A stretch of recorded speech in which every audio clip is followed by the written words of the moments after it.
Welcome into the Blurred Wire. It's your host, King Whale. Today I'm going to be talking about Spider Noir, the kind of mystery neo thriller superhero show that came out on Prime a little bit ago. I literally restarted my Prime subscription just so we could finish it, my wife and I. And we actually kind of enjoyed it.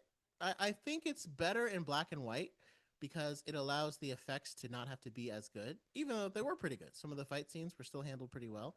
I thought they looked powerful and like they still looked pretty good choreography wise. I am interested to see if I watch it in color, will that change it? But it did feel like it was meant to be watched in black and white. But there's some things that you don't quite get without color, like the guy who essentially was Electro. Like you kind of get more of that in color. Um, but yeah, let me dive into it and talk about what I liked and what I didn't like. Obviously, huge spoiler alerts for the show. Um, huge spoilers, because we're gonna. It's a mystery thriller, and the mystery will be revealed here. Um, I do think I'm not like a massive Nicolas Cage fan. Like I'm okay with him. I got to watch the series with my wife. She doesn't really like him that much, but even this she kind of enjoyed. It was kind of cool to have him as Spider-Man. I thought he did a good job playing the layers of the character, playing Ben Riley to the best of his ability. Um, and I do really think he captured. The funny thing is, like, she didn't even know that that was him in Into the Spider Verse that voiced Ben Riley. And she was like, "Wow, he sounds just like that the Spider from Into the Spider Verse." And I'm like, "Well, that's because that was Nicolas Cage." So it was very cool that they were able to do this live action instead of animated. I think it hit a little harder being in live action. And I also kind of love all the nods to existing Spider characters. You've got Silvermane, who is the Magia mob boss, who's not really known that much in Spider-Man, but like who is it? The Magia is, if you ever watch Agent Carter, Madame Mask, or I think her name in the show is Wendy. She's like a descendant of Silvermane, and she's a member of the Magia. Um, and then you've also got, obviously they had like, Sandman, Electro, they had uh Lizard, the guy that kind of looked more like a lizard, based upon these German experiments that were being done. And the main lady, Kat, who was throughout the series from the actress Lee Jung, I believe, from Quantico. Um, her name was Kat, her last name was Hardy, Black Cat, essentially. I was kind of gonna be interested if they did a little more with her, with like some kind of revelation that she was, I don't know, has some ability to affect luck or probability fields, like the way they kind of do with Black Cat and in Spider-Man. But they didn't really go into that, which is totally fine. Totally fine. But I thought that could have been cool. But she does play the role of, Black Cat is known for like loving Spider-Man and also using him, and that's exactly what happened in the series. And so I thought it was very interesting the way that this almost could have been equally her show as it was his, because I felt like she was kind of in the spotlight as much as he was, especially since she was the one who ended up killing Silvermane. Um, but I do think that the show was fleshed out pretty well, and it had a pretty follow. You could follow the plot, and I do love how Nicolas Cage was like actually genuinely hurt by her, and at the end, he basically told her to buzz off.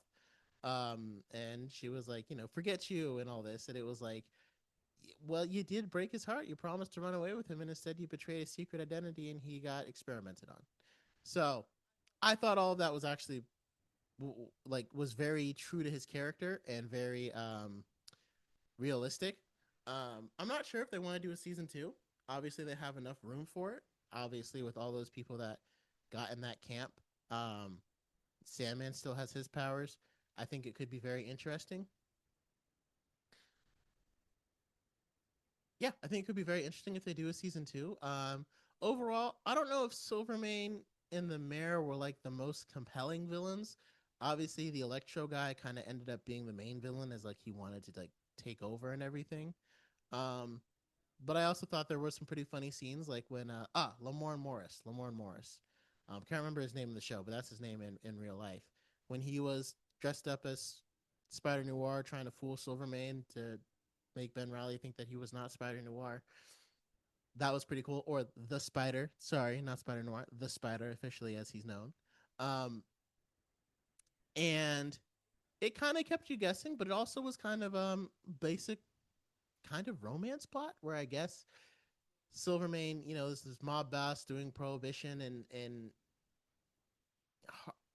I don't know, like they didn't really give Cat Hardy like enough reason to want to get out from under his thumb. I guess he killed a former lover of hers because he wanted to control her. But I think it would have been a little more interesting to see like what exactly that control was and everything. Because that did kind of take the story away from Ben Riley because the main villain conflict wasn't really about him. It was just about between her and Silvermane. But then obviously you have the conflict between him and Electro, which is basically just Electro likes doing whatever he wants, and he was kind of zapping people. Or I forgot what he called himself, the wattage or max voltage or maximum drive. He called himself something weird, and it was like, and then he said versus the Sandman, and it was like, I in a way it was kind of cool. You know what I mean? Like I feel like it would have been very weird if he called himself Electro versus the Sandman, but it was kind of cool how he called himself something different and then Sandman. It's one of those things that, like you don't think is going to work until you see it, and you're like, oh, actually, I understand why he did that. So why they made that narrative choice. So I guess I thought I would have more to speak on it than I actually did, but I thought it was good. I enjoyed it. I think it didn't really need. I liked how it was self-contained storyline. I wasn't expecting it to fit into a broader narrative about Into the Spider Verse. I wasn't expecting it to be, like Adam Eve from Invincible, like takes place I think between season 1 and 2. I can't, or it's like a flashback or something. Um, but this series, like, it doesn't take place anytime between like Into the Spider Verse or Beyond the Spider Verse. I think it's just its own. You could probably think of it as happening before. I don't know. It just kind of depends. Um, Also thought it was interesting how obviously this Spider-Man has no qualms on killing, and he'll kill people just because. But he was a soldier, so it kind of makes sense. And I also like how they kind of showed the origin of his powers. I think some parts of it, especially in black and white, were a little bit freakier because of that. Like the guy with like a giant spider coming out of him because of those experiments. But I do think the origin of his powers makes sense, and I think it makes sense why his was sustainable because he didn't get as big of a dose as the other guys because he was just bit by somebody and he wasn't like he was bit by like a spider man. But either way, I think that part made sense. And again, it was very straightforward and cut and dry, and they kind of left it where season 2 can go wherever they want, or it could just be a mini series and it wraps up here. So I'm actually kind of impressed with the job Sony did. Usually they don't do good jobs on things, so kind of impressed. Like usually when it comes to Spider-Man projects that don't have Spider-Man, um, obviously they don't do too great. But this had Spider-Man, so maybe that's probably why. I mean, that's kind of the missing piece in all of their films. But they've had bad Spider-Man movies before. But like I said, ever since they allowed Marvel to use Spider-Man, Spider-Man's essentially been Marvel's, and everything Sony's tried to do in this universe has been lackluster or just downright bad and should not exist and severely hurt the superhero genre because of its existence.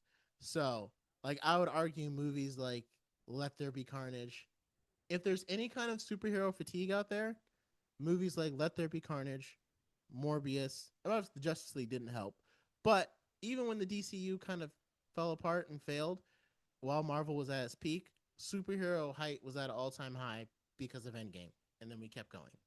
And then obviously projects like Morbius, Madam Web, and then Venom: The Last Dance, and Craven the Hunter, to me, have all significantly contributed to superhero fatigue.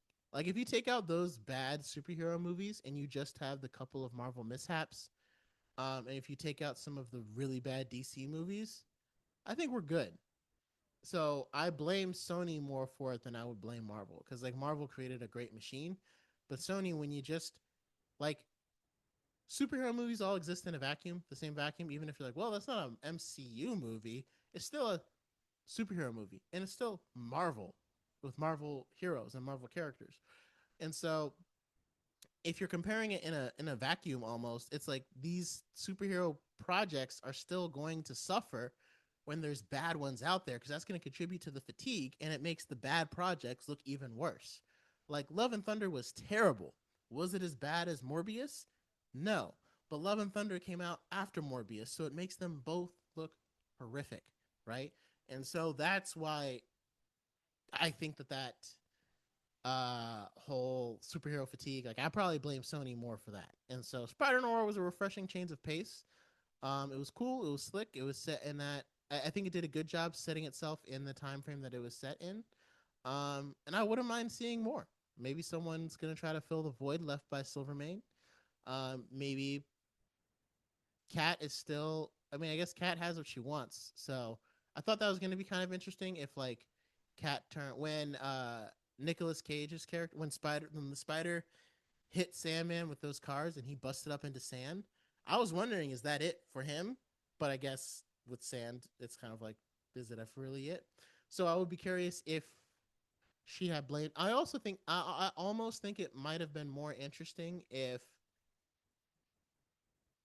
Electro or the Spider had ended up killing Sandman in their fight, and then Kat becomes a villain in the second season because of it, and it kind of turns her against Spider-Man, and like she blames him for Clint's death or for Sandman's death. But that didn't end up happening. So I think they kind of wanted to leave it on a narrative where they could pick it up if they wanted to, but if they don't have to. And Nicolas Cage is not getting any younger. He is 62, so obviously that wasn't him like in the mask doing all the fight scenes, clearly. But he probably did. He I don't know if he's going to be doing another one, right? So we'll see. We'll definitely see, but I thoroughly enjoyed it. So let me know your thoughts on Spider-Noir. Let me know your thoughts on if you think it was, if you think they're going to do a season 2, and what that could possibly look like. And I do kind of think there's something to be said about not having too many trailers for something, because I didn't have that many expectations for this film. Like with Brand New Day, Spider-Man Brand New Day, I'm looking at it and I can see Hulk, I can see Scorpion, I can see the Hand, I can see Punisher, I can see. So obviously, Peter's gonna have conflicts with all these people, and apparently Jacqueline, no, sorry, the Boomerang and Tarantula are all gonna be in it. So like, I know all these things already. I'm just wondering, how do they all fit together? And obviously, there's gonna be some powerful telepath who's behind the whole thing, who everyone thinks, spoiler alert, is Jean Grey, played by Sadie Sink, but we don't exactly know yet. And so, and especially with the whole thing being mutating DNA, most people are thinking that Jean Grey is the mutant. So somehow she's manipulating all of these things in the background.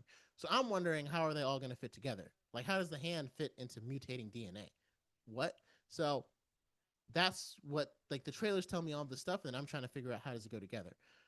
With this, because I don't really have didn't have a whole lot to go on, it was kind of nice to just go in and let the show happen. So, like, I think for people that might be tired of, like, movies or movie fatigue or something like that, sometimes just not jumping on. I know I do a lot of trailer reactions, but like my advice, not jumping on every trailer can sometimes make your movie going experience much more enjoyable.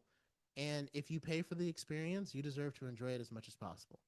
And so, like, I saw The Mandalorian and Grogu. Like I said, I didn't know Embo was going to be in it, but I lost my mind because I was thinking, man, this would be a cool place for Embo to show up, and then he did. And so that to me was a thing that kind of like pulled it all together. So in a way, there's something to be said for having trailers to get you hyped for something, but also I think depending on the project, it can be more enjoyable if you just don't check them out. So anyway, let me know your thoughts on Spider-Noir second season, all of the above. And thank you again for joining me on The Blurred Wire. Thank you so much for watching The Blurred Wire. I hope you enjoyed the last video. Make sure you check out some of these other ones that you might also end up enjoying. Make sure you drop a like, comment, and subscribe so we can keep the conversation going. And tune in for next time on The Blurred Wire. Thanks again.